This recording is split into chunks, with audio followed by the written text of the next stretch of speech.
Hello, BookTube. I'm Shawn, the Book Maniac. Welcome back to my channel. I'm here with a very special guest for a very special purpose.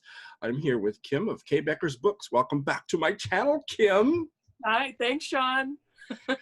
We are going to do the Zoom version, which as far as I'm aware, but I'm not aware of everything going on BookTube, but as far as I'm aware is the first time that this tag or this challenge has been done via Zoom, and that is the first sentence challenge.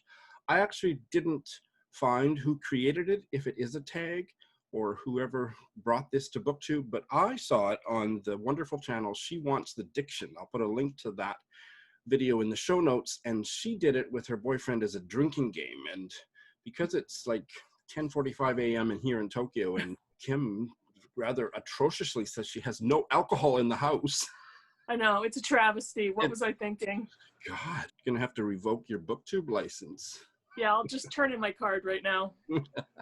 We're not going to do a drinking game, but if anybody wants to do a drinking game version of this with me and lives in Asia, where we can both be doing it at night, I'm looking at you, Freddie.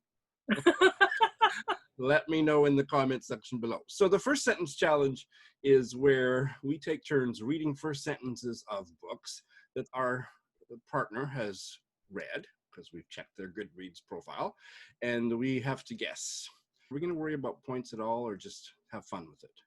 Let's just have fun with it. Yeah, we're not going to do any points or who. Let's just make it simple. I know I'm going to win, but so that's why I don't want to be. Whoa! Don't be so arrogant about this, okay? Did you just call me?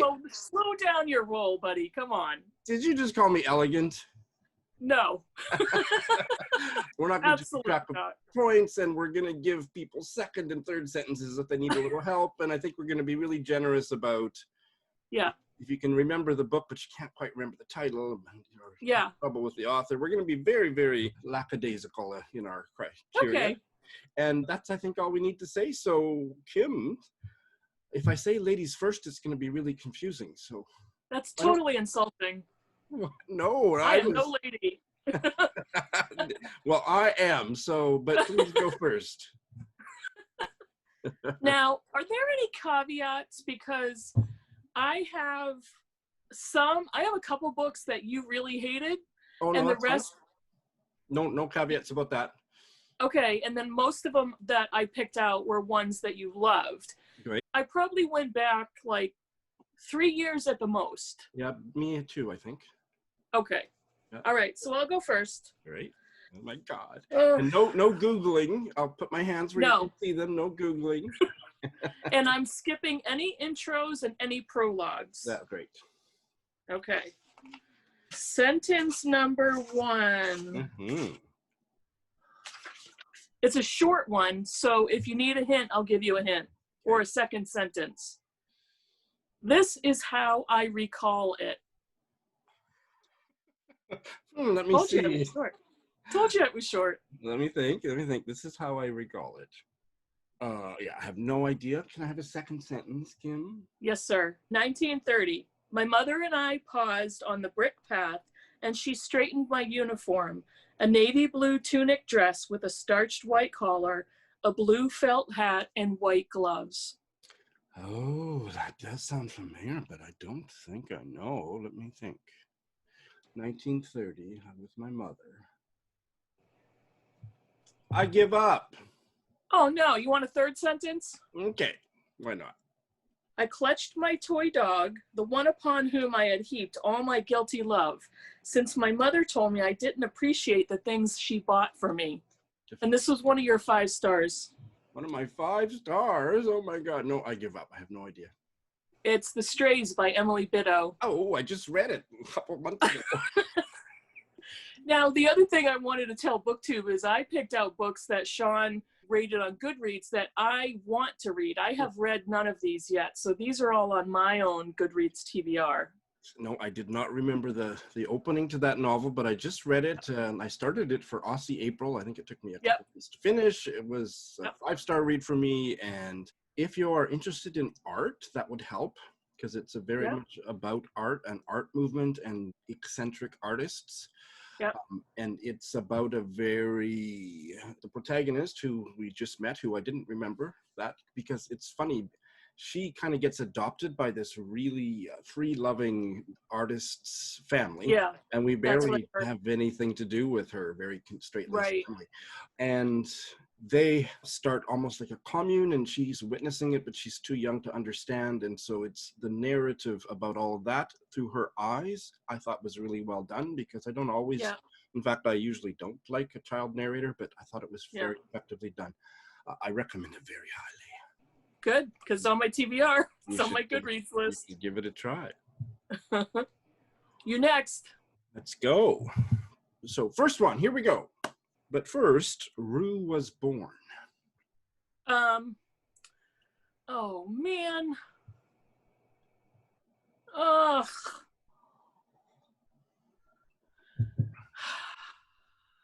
Second sentence. Sure. It's on the tip of my tongue. Okay. The second sentence is not a grammatical sentence, it's just a name. Roosevelt Walsh Adams. Oh man, it's like right there. Oh man. I don't know. Well, the third sentence is the rest of the paragraph. It's a long sentence. Would you like to hear it? It might be that last little bit of a memory jog. They had decided to hyphenate because, and in spite of, all the usual reasons, but mostly so their firstborn could have his grandfather's name without sounding too presidential, which seemed to his parents like a lot of pressure for a 6-pound, 2-ounce, brand new tiny human. Oh my gosh. I can tell you that the title is a grammatical sentence as well. I can't get it. All right, we're doing 0 for 0 so far. I know. The novel is called This Is How It Always Is by Yes. by Laurie Frankel. Yep. Oh man. So tell me, what's the elevator pitch for this one, and do you think it would be a strong book? This Is How It Always is the story of a transgender little girl. It's a novel. It's a family novel of a transgender girl who's born as a boy in a boy's body. And this is a child who knows very early that they're different. And the family is got a bunch of kids in the family, very boisterous and active, very loving parents. And they move, I think they move across country. I think they move to San Francisco. This child forms a friendship with the little girl next door. And the houses are so close together, they communicate out their windows. But it's basically the family dynamics of how the family supports and learns to deal with their child that's transitioning. And it's very sweet. It's not very literary. It's kind of a feel-good novel, but it was a very nice, very good story. And the author has a transgender child. Oh, okay. So that does sound intriguing. Now, I saw on a sub-note that you read the book George. Yes. By Alex Gino. I read that in June and loved it. My daughter had it, and she said, "Mom, read this one," and I absolutely love that book too. Me too. So I loved it. Yep. All right, so I'm ready for number 2. Let's see if I can break our trend here. I know, right? 0 for 2. Now I'm going to give you a hint. You hated this book. Okay. All right, ready? Narrow it down particularly a lot. Makes it a lot harder, I think. The old man is dying. The old man is dying. I hated this. Small hint is it's 1931. Well, that seems to be my decade too. So the old man is... Yeah. Yeah, no. Can I have the second sentence, please? Yep. Wren can see it in the shallow breaths, the sunken face, and the skin stretched thinly over his cheekbones.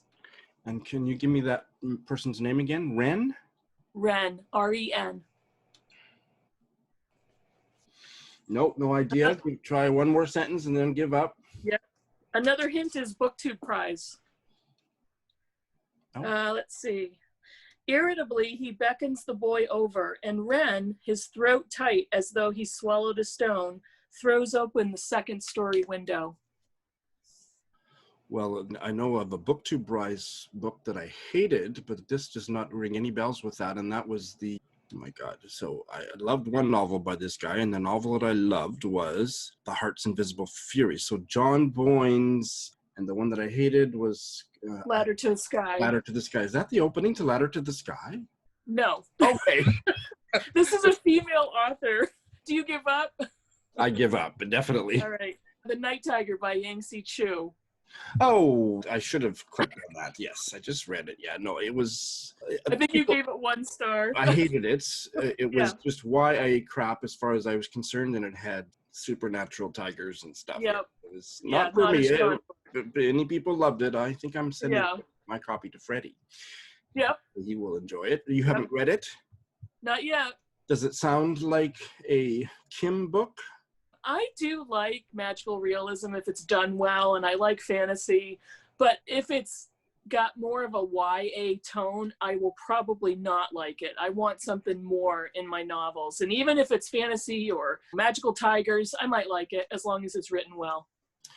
I didn't hate the writing, but I found that it was pretty juvenile by the end, and there was also certain plot twists that just made me grow, but you know, you might want to try. Maybe I'm sending my copy to Freddie eventually, so maybe you and Freddie can do a buddy read. Yeah, exactly. Okay, so we're still doing, here's your number 2. Got nothing yet. Absolutely goose egg. The first sentence is also the first full paragraph of this novel.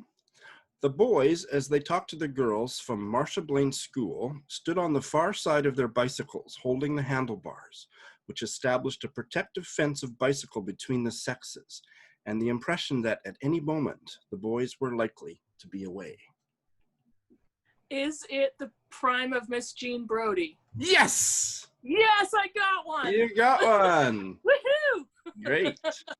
Well, you're winning now. So you liked this book? I liked it. I didn't love it. I didn't give it 5 stars or anything, but I did like it. And the character of Jean Brodie, really interesting character, and somewhat skating on the edge of a little bit of narcissism there, or a denial of her own position in life, but wanting to gather these girls around her. And I just thought she was a fascinating character. I don't think I ever read it. I think I've seen the movie and heard some of it. Like, I feel like I've read it. I've read quite a few others by Muriel Scott, but her most famous one, The Prime of Miss Jean Brodie, I don't think I've ever read it. I think you would like it. It's definitely worth a read. It's a very short novella, and it, like I said, I didn't love it, but I definitely want to read more of her novels. And I believe that it's been talked about as kind of an allegory or something to fascism. Yeah, that would make sense. Might be topical these times. Yeah, exactly. Sadly. Great. Well, you got one. All right. I got one. My competitive drive is kicking in. Oh, here we go. Okay. Sentence number 1. I picked him up in my arms and I carried him home. No idea. The title is a proper name. If I give you the second sentence, you might get it. Okay, so let me think about it for a minute before you do that. The title's a proper name, and I picked him up in my arms and carried him home. No, I have no idea, so I'll take no points if I can guess it from the second sentence, if it's a dead giveaway. No, we'll see. So Nathan would end the last of the stories of his childhood as he told it to our children. So I'm assuming Nathan is in the title, and I'm still coming up empty here. I give up. All right. Hannah Coulter by Wendell Berry. Oh, yes. That's a fabulous novel, but I had no... Nathan was her husband, right? I think so, yeah. Oh, maybe you haven't read it, but... I haven't read it, so I know that you have, and it's on my to-be-read list. Yeah, I loved it. And my mom and I kind of did a buddy read of it, and there's a video of my mom and I chatting about it. Which put a link in the show notes. I think I saw that. I think that's one of the reasons why I wanted to read it. Yeah, no, it's really good. I didn't remember the opening at all, but Mom read several others by him, or at least one or two by Wendell Berry after this, and she didn't like any of them nearly as well as this one. Oh, wow, okay. It's becoming kind of inexplicably a booktube darling. Yeah. Charlotte of Tired Mama Tries to Read, independent of me raving about it, read it, and she loved it. You should give it a try. Definitely will. Here is the next one. So we have now done 3 each? 3. Yeah, okay. Yep. So for the past 8 years, always starting on August 12th, Ruth Young lost her voice. Very enigmatic opening to a novel, I must say. Second sentence, please. The first time it happened was when she moved into Art's flat in San Francisco. Ooh. So we've got a Ruth and an Art. San Francisco. Oh, wow. I don't know. Do you want to hear one more? Yep. For several days, Ruth could only hiss like an untended tea kettle. That's a fabulous sentence. Nope, it didn't help me at all. Well, this one I have, so. Oh, that was a long time ago. Was it a long time ago? Yeah. Well, I did like it. Yeah, I've had it sitting unread on my shelf for quite a few years. Yeah, I like Amy Tan. I can't remember if I ever read The Joy Luck Club. Again, I saw the movie and can't remember if I read the novel. I read The Joy Luck Club and The 100 Secret Senses, The Kitchen God's Wife, years ago. I think I read The Joy Luck Club a couple of times. Really loved it. The Bonesetter's Daughter, I know I liked it. We read it for my In Real Life book club. I barely remember the plot, but I did like the book. Great. Well, that was a bit unfair. I must have gone way back in your archives, but it was because... you didn't know. Because it was one that I was interested in chatting with you about, so. All right, let's see here. I'm going to give you a hint first. It's a Penguin classic. First sentence. Whether or no she, whom you are to forgive, if you can, did or did not belong to the upper 10,000 of this, our English world, I am not prepared to say with any strength of affirmation. I don't recognize the sentence, but it creates a mood, especially with the Penguin classic clue, that I'm going to take a stab at it. I believe it's the Anthony Trollope novel, Can You Forgive Her? Correct. Yes.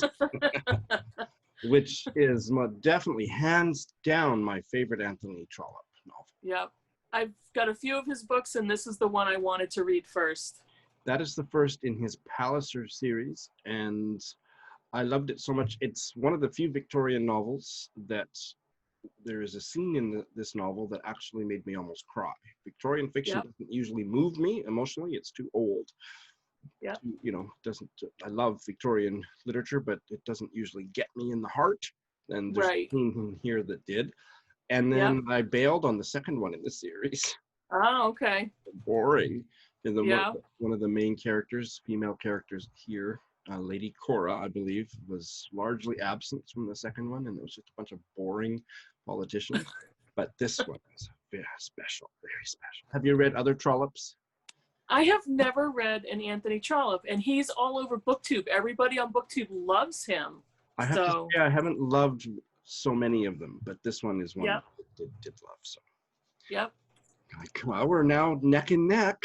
1-1. 1-1. We might stay there for the rest of this video. The next one I am very curious to talk to you about. Not a very helpful opening sentence. Once there was a boy who lost his mother. Although the theme of the novel is embedded both in the title and the first sentence. Hit me with the second one. He was 11 years, 5 months, 4 days, and would never know how many hours and minutes. Oh,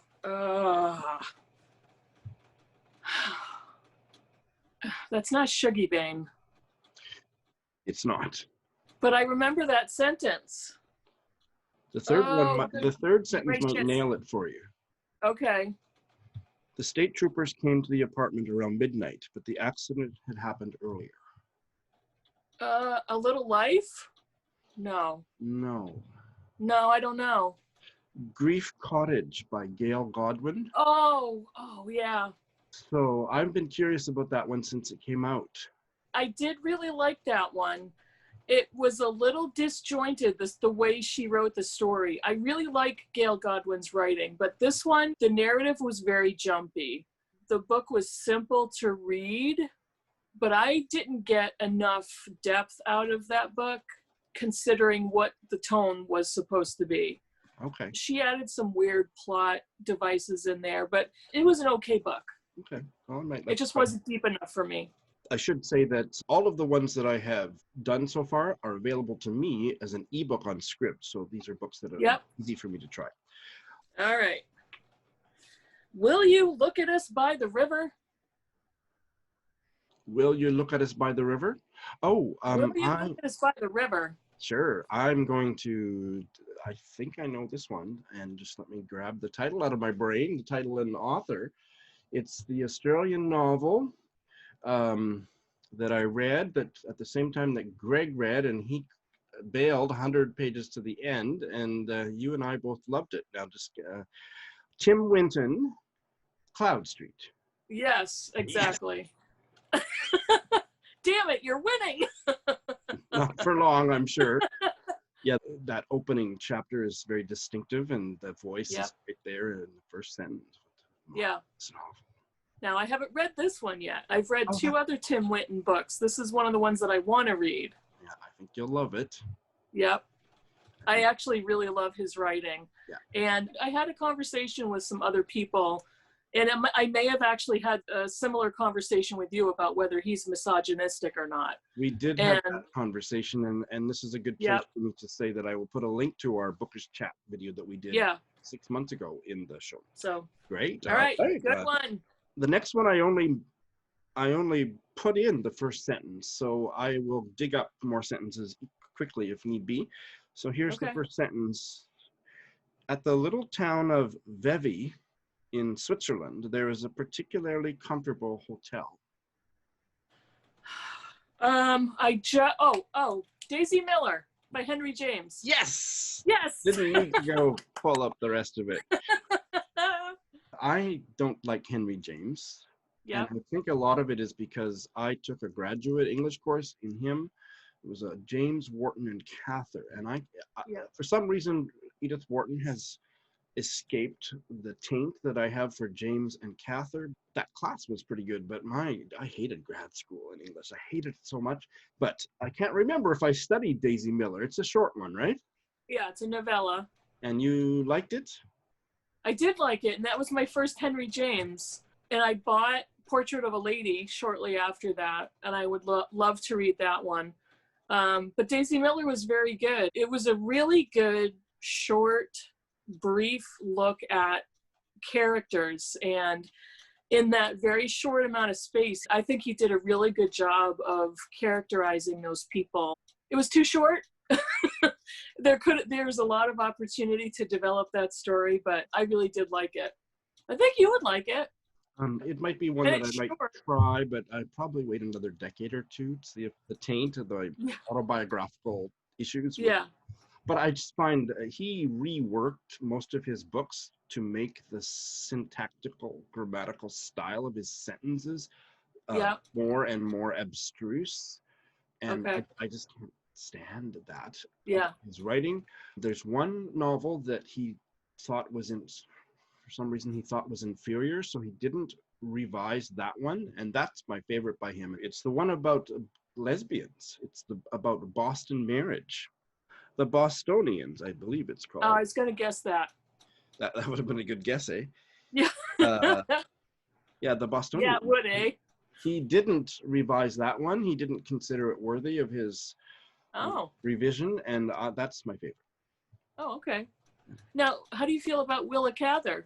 I tried to pick up another novel by her, and that we did them in the chronological order. So we started with James, and then Wharton, and then Cather. And by the time I got to the Cather part, I was just so depressed with grad school. I don't know if I like her writing, or it just reminds me, but I picked one up a couple of years ago, and I couldn't finish it. Right. Okay. Yeah, it's weird. Do you have that, like, books that you're reading, and if it's a bad time of your life, and then it just kind of all the time? I am now reading Possession by A.S. Byatt, and for Robert's Barter Hordes book club, and this is the second attempt for me. We read it years ago, and I couldn't get into it, and I thought, this is the most obtuse, complex, high-winded novel I've ever tried to read, and I put it down. I'm like, I'm never gonna be interested in that. And now I'm almost halfway done with it. And I'm like, when can I sit down and read this book again? Now I'm into it. It was just like you said, it was a different time in my life. Well, that gives me hope. Yeah. I'm going to give you another one that you hated. Okay. And now this one, I think this was very polarizing because so many people loved it and a few people hated it. I am 30 years old, and that is nothing. I'm just going to take a wild guess because of the hint. The Vegetarian by Han Kang? No. Oh, okay. I am 30 years old and that is nothing, and I hated it. No, can you give me the second sentence? I know what this sounds like, and I hesitate to begin with something so obvious, but let me say it anyway, at the risk of sounding naive. You'll get it if I give you the third sentence. Yeah, don't give me the third sentence because that would be too unfair. I just give up. It does actually sound, it rings a bell, but I would have no idea where to start. I don't. Okay. The Far Field? Oh, no, I didn't remember it was that, but it is a very Marmite book on BookTube. Yep. A bunch of my BookTube besties, including Robert of Bardenford's, did a massive buddy read, and I couldn't join it, and they all loved it, and they were raving about it. Yeah. And then Britt and I buddy read it about 6 months later, and we hated it. So. Yeah, well, I've got it. I tried. So there's things about it that were good. It starts out good. Yeah. You might be on the other side. Well, I love books set in the India-Pakistan region of the world, so I might love it. I'll be very curious to find out. The hint that I will give you at the outset is that this one is the only one I have that is nonfiction. Okay. On May 7th, 1931, the most sensational manhunt New York City had ever known had come to its climax.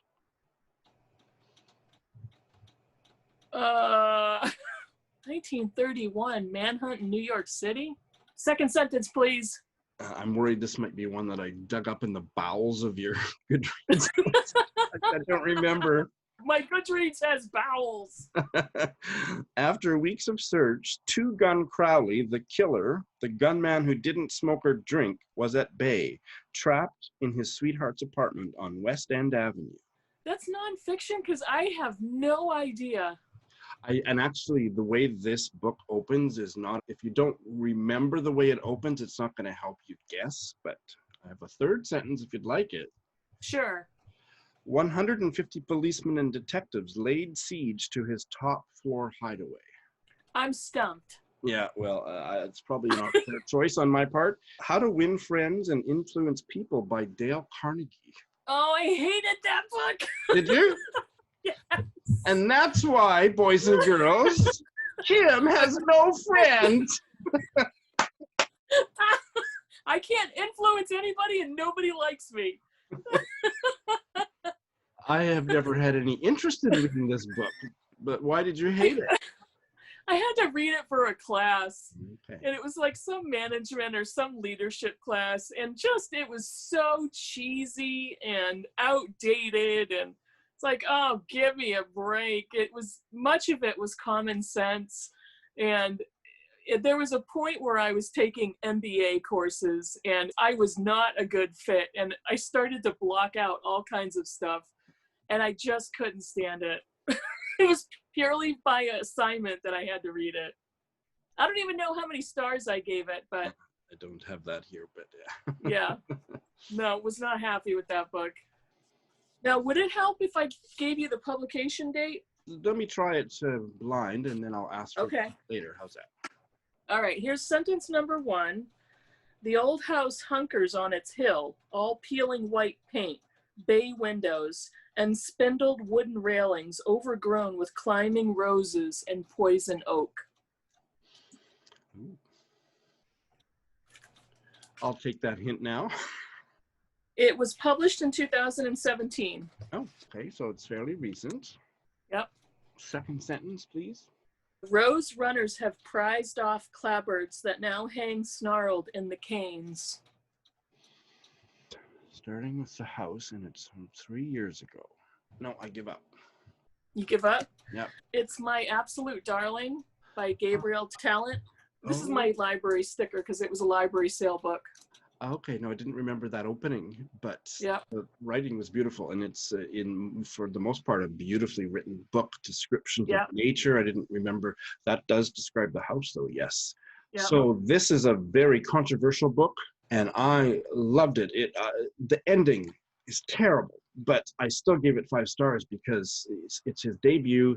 It was such an incredible tour de force, and it's about incestuous sexual abuse, so it's not a topic for everyone, and some Right. people had trouble with the way that he described it in certain places, and I just thought it was incredible. It's been a few years. I hope he comes out with another one because he's a writer to watch, and this was really I'm not a big fan of author blurbs, but Stephen King, who I know you like his stuff, right? Do you remember? Don't you? Stephen King, I can't stand. Oh, I got you mixed up. I knew you had. I think you're thinking about Heidi. That's right, I am, and I remember you had a strong opinion, but I got it inverted. So then maybe I shouldn't tell you that Stephen King said. Oh God! Now what did he say? I have to find it. Now I have to tell you. Yep. My favorite Stephen King book is his book on writing. I've heard that book is really good. I'm not a big. It's an excellent book on writing. I did like Misery back in the day. Yeah, I like the movie of that. Yeah, me too. Well, Stephen King called it a masterpiece, but... I got the blurb right on the back of the book. What does it say? Let's see. There are books we like well enough to recommend, but there are very few, To Kill a Mockingbird, Catch-22, The Things They Carried, that we remember forever. To my own shortlist, I can now add My Absolute Darling by Gabriel Talent, 14-year-old Turtle. Turtle Alveston is a brilliantly rendered creation, and her father is the most terrifyingly believable human monster to inhabit the pages of a novel since Harry Powell in The Night of the Hunter. This book is ugly, beautiful, horrifying, and uplifting. The word masterpiece has been cheapened by too many blurbs, but My Absolute Darling absolutely is one. Okay. That's pretty high praise. It is, and I think he even went further maybe later because it was his blurb was in a short dust jackety wraparound, and I think it was something like it's better than anything I've ever written. Like it was something like that. It was just wow. This blurb, I believe, like I say, a lot of readers have trouble with the way that he describes the sexual abuse. Right. But I just thought it was incredibly powerful. But it is a real controversial book. So. I think it would be something I would like. I would give high ratings to. How about if I pull one from your DNFs? Okay, yeah. If I DNF'd it, I hated it, so that might be burned into my brain. Opening sentence. A thread of smoke snakes up into the cloudless sky and serves as Zodwa's compass needle. What's the name again? Repeat the sentence, please. A thread of smoke snakes up into the cloudless sky and serves as Zodwa's compass needle. I don't know if I'm pronouncing that name correctly. Would you like me to spell it? Yes, spell it. Zodwa. What the heck is Z? Is that Z? Yes. Jeez, are you Canadian or something? American exceptionalism run amok. Say it again with a Z. Z what? Jeepers. It's American exceptionalist dyslexia. Zodwa. Oh man. When was it published? Not too long ago. Getting desperate. Within the last few years. It might be as recent as last year, but I know it's within the last 3 or 4 years. I got a second sentence here. Yep, go ahead. She trails it until the sandy path dips suddenly, revealing a squat hut nestled in the grassland below. And it was a DNF. I feel like I know it, but I don't. I don't know. If You Want to Make God Laugh by Bianca Murray. Oh, I hated that. Oh, God. I don't remember. I could not stand that book. Is that her first? No, it was her second. She wrote Hum If You Don't Know the Words. That's right. I like the titles of her books, but anything I've heard about either of her books made me think, no. No, you would not like it at all. And it was a buddy read with, right? Yeah, it was a buddy read with a subscriber.